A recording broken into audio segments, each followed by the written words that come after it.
Народное обсуждение показало отсутствие в обществе мнений только по одному вопросу. Статья 26. По этой статье проделана большая работа нашими юристами, разъяснение было. Конечно, хотелось бы, я уже комментировал, говорил, можно было бы провести и принять. Понимаете, Конституция есть Конституция.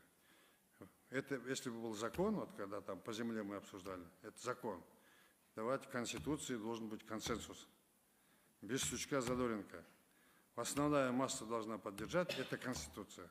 В связи с этим я предлагаю оставить 26-ю статью в старом виде, как она была. Если посмотреть на другие статьи, например, номер 6, оставляется возможность для того, чтобы решить этот вопрос. Хотя я лично считаю, что такое положение надо было бы. Каждый гражданин имеет собственность, не означает только одну сторону вопроса. Много сторон, мы об этом говорили. Было бы справедливо, нормально, но надо продолжать разъяснительную работу.